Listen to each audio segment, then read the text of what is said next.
We've got a boardroom of white men, ladies and gentlemen. Are these the incels that Netflix enjoys so much? I wonder if Lauren Fuller Schmid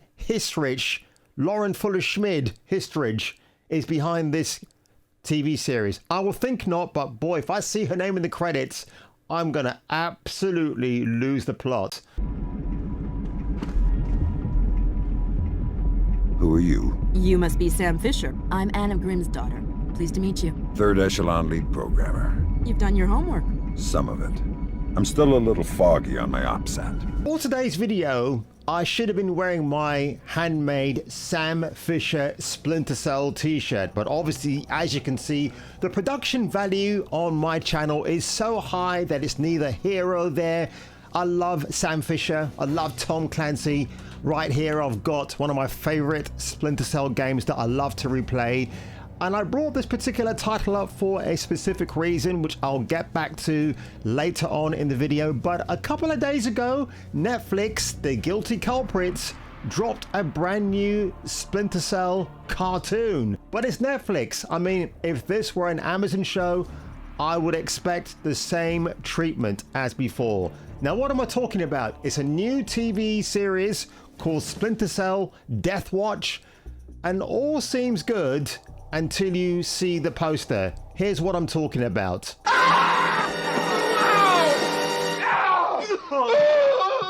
And they boldly proclaim here that it's from the creator of the John Wick franchise. Well, listen, bro, I don't give a shit who created this. It doesn't mean the shit is going to stick to the wall, is it? So the release date is October the 14th, and I want to focus my attention to the red-headed female down below. Now, I've not looked at the cast list yet. I haven't even glanced at the trailer, but I'm willing to assume that the Caucasian redhead, folks, right here in this picture with the glasses, is a woman disguised as a man, maybe disguised as a woman, maybe has trans issues, who knows at this stage in time, because we're talking about the modern day audience, folks.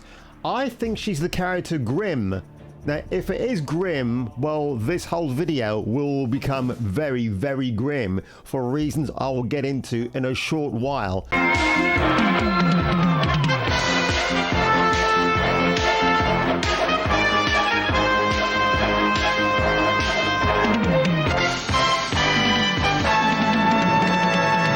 And then above her, we got the shaven-sided black DEI female. Again, I'm going to assume this is a female with a silencer in their hand. I'm going to use that pronoun. And above the two ladies is the main character you would want to watch this series for, Sam Fisher. I'm curious to know if Michael Ironside has reprised his role here. I don't think so, because he's contractually obliged to be with the Ubisoft games. Ubisoft, who made the original Splinter Cell games, they're remaking the first game all over again. Has this got any indication what the new game will be like?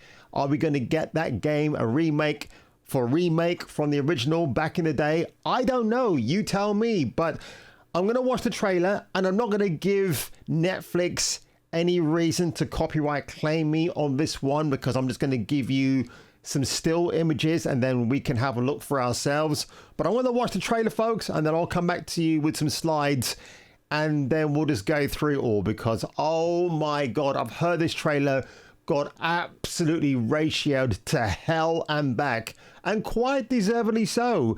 And then I'm going to look at the cast list on IMDb for Deathwatch to see who they enlisted, and that should be very, very interesting. So already we have the iconic night vision goggles sound. We all know it, we all love it. Yeah, so obviously this is not a kiddie's cartoon. It's definitely a middle-aged Sam Fisher strangulating men as he invades a military compound, we're going to assume. So far, so good. Sam is the main fixture of this trailer. I'm going to assume this is grim, because if it is, oh my effing god, what have they done to your design? I can't wait to see who's behind this ridiculous TV series. So it will come as no surprise that one of the producers, in fact, he's a co-producer with the writer of the John Wick franchise, Derelict Kolstad. The other gentleman, his name is Guillemot.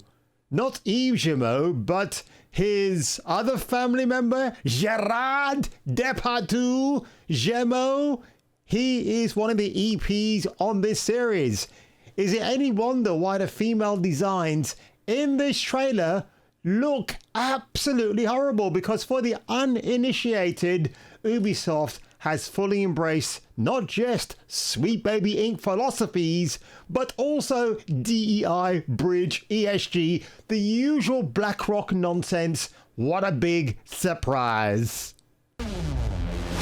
Oh, that's very clever. They're integrating the trademark color of green with red for Netflix to make it really, really hardcore. Intel we can't afford to lose. What the fuck is this?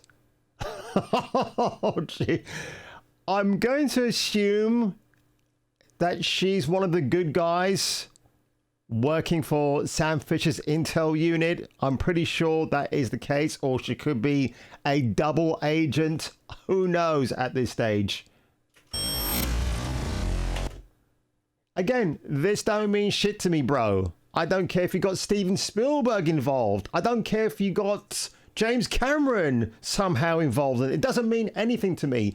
Back in the day when you would see a very good franchise where it now reassigns itself to a brand new IP, it did get your hopes up high a little bit, and then all of a sudden now, look, even if John Woo was attached to this, I still wouldn't get excited, bro. So Sam Fisher is the white dude who's got to protect this black chick. She's probably an operative gone rogue, and it's definitely not Michael Ironside's vocal talents. Obviously the man has been recovering from throat cancer, I believe, so it's probably inhibiting his ability to vocalize the work of his most iconic character ever, even though he's the voice behind the man, Sam Fisher. Why don't you tell me why the entire Eastern Bloc wants a piece of you? Because you're black. Oh, Hamilton are sponsoring this cartoon? I guess they're one of the investors. Hamilton, if you don't know, it's a military watch that's favored by most military forces around the world. I would argue that G-Shock tends to be the much more cheaper design, if you know what I mean. Marathon is the other brand of watch that I can think of as well. That's a lot more expensive than Hamilton, but intriguing. Well, I am going to put on my Inspector Clouseau hat and assume with all snoothiness that this indeed is the Deathwatch of the title. A time for change. A time for change, says the short-haired, very unattractive man thing on stage. I mean, this has about as much sex appeal as a pile of dog shit outside of my front door. What is this? What have we come to, Netflix? Why is entertainment so hell-bent on not giving us attractive female characters?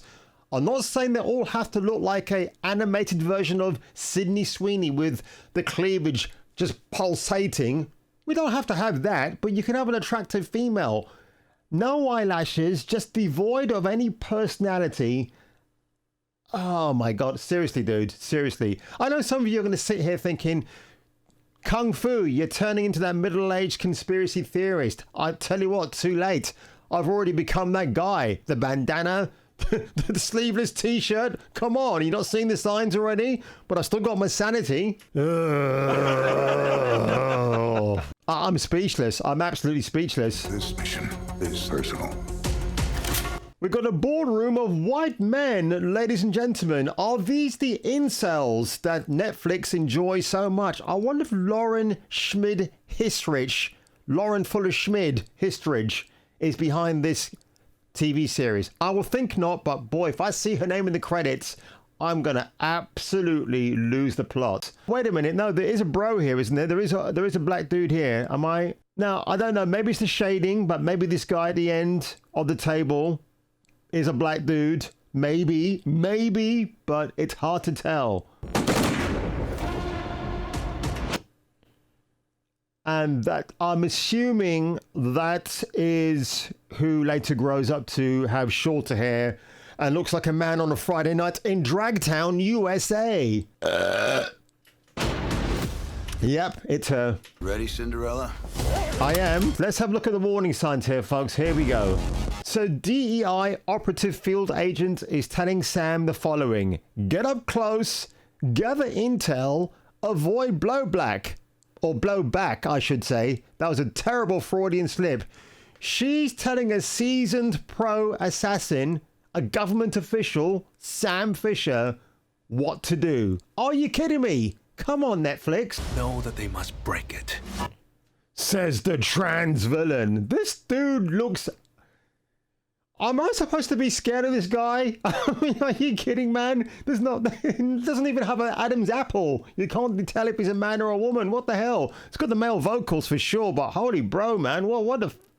Lev Schreiber is Sam Fisher. Oh, they're actually listing the cast here. I'm going to look them up in a minute, but this is disappointing.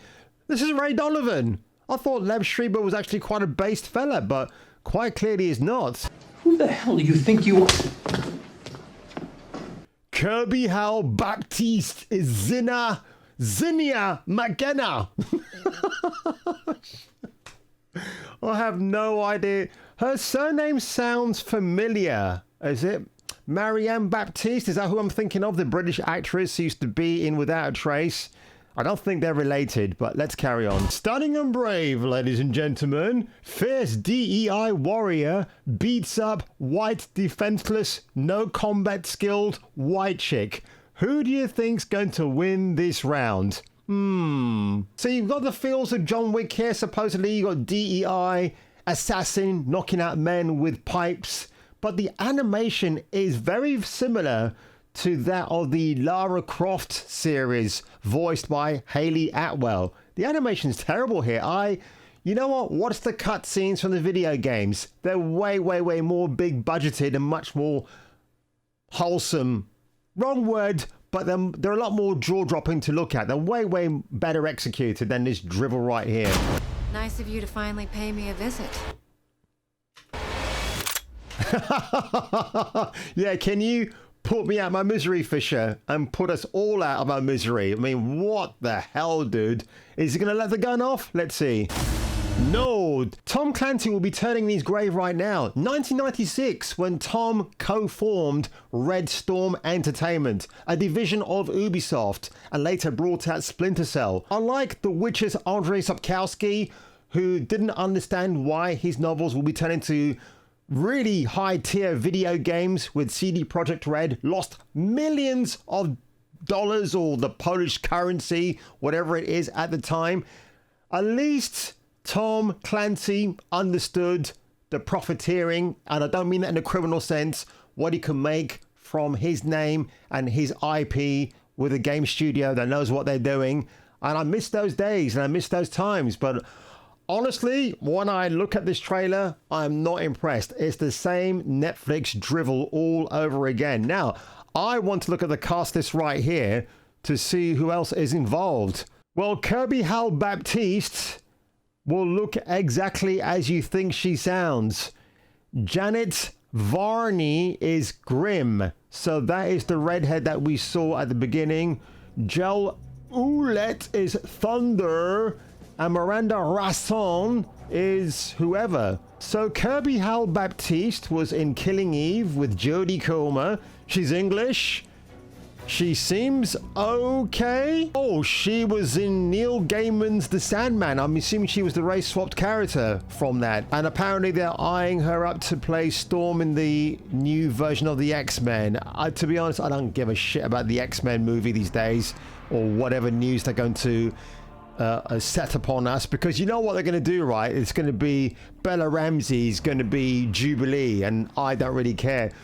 So there you have it, folks. My underwhelming but hopefully entertaining reaction to Splinter Cell, Deathwatch, Not going to give it the time of day. It looks absolutely terrible. As I mentioned at the beginning of this video, folks, Splinter Cell Conviction, where Sam Fisher smacks his boss Grim across the face because she lied to Sam about his dead daughter. Not a spoiler by any means of the imagination, but Grim in this game looks hot as hell. She actually looks like a really smoking MILF redhead you wouldn't mind taking out to dinner and doing the fundy-dundy with afterwards. But honestly, folks, looking at that, I am a Splinter Cell fan. I love the games. I love replaying them.